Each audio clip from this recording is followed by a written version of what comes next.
Hello friends. SSC selection post phase 12 के 20 जून के first shift का एग्जाम कंप्लीट हो चुका है और सभी जीके जैसी क्वेश्चन जो कि आपके द्वारा बताए गए उनमें से जितनी क्वेश्चन यहाँ पर मिल पाई वो सभी यहाँ पर डिस्कस करने वाले हैं और इसकी कंप्लीट पीडीएफ की लिंक आपको कमेंट बॉक्स में दी गई है, वहां से आप आसानी से डाउनलोड कर सकते हैं। सभी क्वेश्चन आपके द्वारा बताए गए। अगर कोई भी क्वेश्चन यहाँ पर आज एग्जाम से संबंधित नहीं है तो हम कमेंट करके राइट आप बता सकते हैं और वो क्वेश्चन बता सकते हैं जो कि इस वीडियो में नहीं लिए गए। तो कमेंट करके अपना स्कोर बता दीजिएगा और क्वेश्चन भी आप बता दीजिएगा। अगर आपको वीडियो पसंद आए तो लाइक करके जरूर जाएगा। तो पहला क्वेश्चन आपका, निम्नलिखित में से कौन सी रचना कालिदास द्वारा लिखित नहीं है? तो महाकवि कालिदास द्वारा लिखित रचना आपकी राजतरंगिणी नहीं है। वहीं कुमार संभव, मेघदूत और अभिज्ञान संकुलित आपकी कालिदास की रचना है। वहीं राजतरंगिणी आपकी कालिदास द्वारा लिखित रचना नहीं है। कालिदास ये संस्कृत के सबसे प्रसिद्ध कवि थे। कौन? कालिदास। वेद, रामायण, महाभारत और पुराणों और उनके नाटकों, इनकी कविताओं का मुख्य स्रोत थे। किनकी कविताओं के? कालिदास के। और कल्याण की रचना कौन सी आपकी? राजतरंगिणी, जो कि इस क्वेश्चन का बिल्कुल राइट ऑप्शन था। अगला क्वेश्चन आपका, कन्नौज का युद्ध कब हुआ था? तो पहली बात, कन्नौज का युद्ध आपका 1540 ईस्वी के अंदर हुआ था। और किन के बीच? शेरशाह सूरी और हुमायूं के बीच आपका कन्नौज का युद्ध 1540 ईस्वी में हुआ था, जो कि आपका राइट ऑप्शन इस क्वेश्चन का था। चौसा की लड़ाई आपकी 1539 ईस्वी के अंदर शेरशाह और हुमायूं की सेना के बीच में लड़ी गई थी। हुमायूं इसमें बुरी तरह पराजित हुआ था। हुमायूं की बहन गुलबदन बेगम ने उसकी जीवनी हुमायूंनामा लिखी थी। ये तीनों क्वेश्चन आपके एग्जाम के अंदर पूछे जा सकते हैं। प्रधानमंत्री उज्ज्वला योजना किससे संबंधित है? या तो क्वेश्चन आपका ये था, ये आपका क्वेश्चन था कि पीएम उज्ज्वला योजना को कितने समय के लिए बढ़ाया गया? तो आपके 3 साल के लिए बढ़ाया गया। और क्वेश्चन आपका ये था कि प्रधानमंत्री उज्ज्वला योजना किससे संबंधित है? तो आपके एलपीजी कलेक्शन से। एलपीजी कलेक्शन से संबंधित है कौन सी? प्रधानमंत्री उज्ज्वला योजना, जो कि आपके 1 मई 2016 को उत्तर प्रदेश के बलिया जिला से लॉन्च किया गया था। किसे? प्रधानमंत्री उज्ज्वला योजना को। ये बीपीएल महिलाओं को मुफ्त एलपीजी कलेक्शन प्रदान करती है। कौन सी आपकी? प्रधानमंत्री उज्ज्वला योजना। कौशल भारतीय कार्यक्रम इसे 15 जून 2015 को भाजपा के नेतृत्व वाली सरकार ने लॉन्च किया। प्रधानमंत्री जन धन योजना आपके 2014 में 28 अगस्त को लॉन्च की गई थी। प्रधानमंत्री सहज बिजली योजना आपके सौभाग्य को, प्रधानमंत्री सहज बिजली योजना 2017 के अंदर बीजेपी द्वारा ही लॉन्च किया गया था। केंद्र सरकार की पहल योजना निम्नलिखित में से किससे संबंधित है? आपकी पहल योजना किससे संबंधित है? तो आपकी पहल योजना उपभोक्ता के खाते में एलपीजी संबंधित सब्सिडी स्थानांतरित करने से आपकी पहल योजना। पहल योजना का मतलब प्रत्यक्ष स्थानांतरित लाभ है। इसे एलपीजी गैस उपभोक्ताओं के लिए भारत की केंद्र सरकार द्वारा आरंभ किया गया है। पहल योजना उपभोक्ता के खाता में एलपीजी सब्सिडी स्थानांतरित से संबंधित है।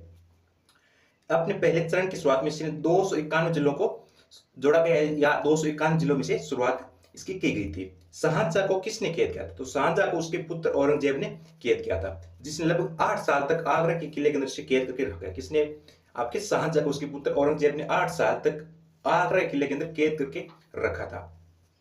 2011 की जनगणना में भारत का जनसंख्या घनत्व कितना था? तो आपका 382 वर्ग किलोमीटर आपके 2011 की जनगणना में भारत का जनसंख्या घनत्व था। सर्वाधिक जनसंख्या घनत्व वाला राज्य आपका बिहार था, सबसे कम आपका अरुणाचल प्रदेश था। सर्वाधिक साक्षर राज्य आपके केरल था, सबसे कम आपका बिहार राज्य था। सर्वाधिक पुरुष साक्षरता वाला आपका केरल था, महिला भी आपका केरल था। वही सबसे कम की बात करें तो पुरुष आपकी बिहार राज्य की सबसे कम साक्षर दर थी। वही महिला के अंदर आपके राजस्थान राज्य की सबसे कम साक्षर दर थी, इसके अंदर 2011 की जनगणना के अनुसार। निम्नलिखित में से कौन सा खेल बुल आई सबसे संबंधित है? तो आपका निशानेबाजी। कौन सा? बुल आई से संबंधित कौन सा खेल आपका? निशानेबाजी आपकी बुल आई से संबंधित है। बुल एक शब्दावली है जिसका उपयोग राइफल निशानेबाजी खेल में किया जाता है। ये डॉट्स फट से 5 फुट 8 इंच ऊपर स्थित होता है। कौन सा? बुल आई। बुल आई सभी विभिन्न रंगों या निशानों के अंदर आती है। सटीक लक्ष्य पर निशान करने वाले खिलाड़ी का अन्य भागों की तुलना में उच्चतम स्कोर होता है जब भी कोई खिलाड़ी आपका बुल आई करता है। किसके अंदर? निशानेबाजी के अंदर। गोम्बे हप्पा निम्नलिखित में से किस राज्य का प्रसिद्ध त्योहार है? तो गोम्बे हप्पा आपके कर्नाटक राज्य का एक प्रसिद्ध त्योहार है, जो कि आपके हर साल दशहरा या नवरात्रि के दौरान उत्साही व्यक्ति कर्नाटक के गोम्बे हप्पे या गुड़िया उत्सव मनाते हैं। आंध्र प्रदेश के कुछ प्रमुख त्योहार है आपके दशहरा, उगादि, दक्कन महोत्सव और ब्रह्मास्त्र। अरुणाचल प्रदेश के आपके रेहे, बुरी बुट्टे, माकियो, द्री, पोटागु, लोसार, मुरुंगु, सोलोंग, मोपिन और मोपना उत्सव आपके अरुणाचल प्रदेश के कुछ प्रमुख त्योहार है। असम के आपके अम्बुबाची सबसे प्रमुख है, भोगली बिहू और डेहिंग पटकाई। एशिया खेल का दूसरा नाम क्या है? तो एशिया खेलों को हम एशियाड के नाम से जानते हैं। किस नाम से? एशियाड के नाम से जानते हैं। किसे? एशियाई खेलों को। लोकसभा का कार्यकाल कितनी बार 6 वर्ष तक बढ़ाया गया था? ये तो क्वेश्चन आपका यह था, ये क्वेश्चन आपका यह था कि 1975 के आपदाकालीन के दौरान लोकसभा कार्यकाल कितने वर्ष के लिए बढ़ाया गया था? तो आपके 1 वर्ष यानी 5 से आपके 6 वर्ष कर दिया गया था। कब? 1975 के अंदर आपका जब आपदाकालीन लागू हुआ था अनुच्छेद 356 के तहत। अभी तक आपका 6 वर्ष तक मात्र 1 बार बढ़ाया गया।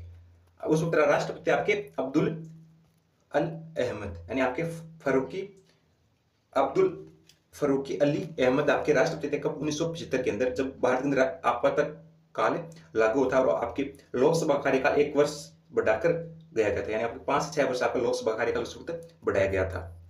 मोहनजोदारो का विशाल स्नागार किस सामग्री से बनाया गया? तो आपके ईंट का इस्तेमाल किया गया किसके अंदर? मोहनजोदारो के विशाल स्नागारों के अंदर। मोहनजोदारो का विशाल स्नागार ईंटों से बनाया गया है। मोहनजोदारो के विशाल स्नागार की स्थापना वर्ष 1920 के अंदर, या आपको बिल्कुल यहाँ पर रॉन्ग है, 1920 के अंदर कैसी की जाती है उसकी उस वक्त उसकी खोज हुई थी। 1920 के अंदर मोहनजोदारो के विशाल स्नागारों की खोज हुई थी।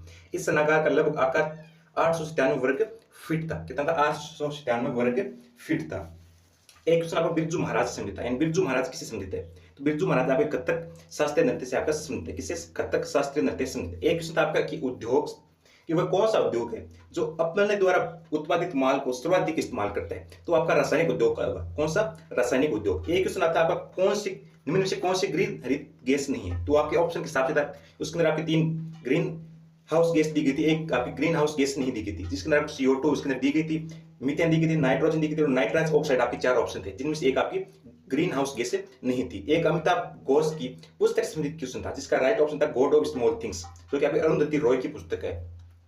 वो सभी क्वेश्चन थे जो आपकी फर्स्ट शिफ्ट के अंदर पूछे गए थे, और आप इसकी कंप्लीट PDF लिंक आपको कमेंट बॉक्स में दी गई जाएगी, वहां से डाउनलोड कर सकते हैं। जिस प्रकार में क्वेश्चन मिल पाएंगे इसी शिफ्ट के, वो हम इसी PDF में आके जोड़ देंगे। और अगर आप वीडियो पसंद है वीडियो को लाइक जरूर कर दीजिएगा और चैनल पर नए चैनल को सब्सक्राइब कर लीजिएगा।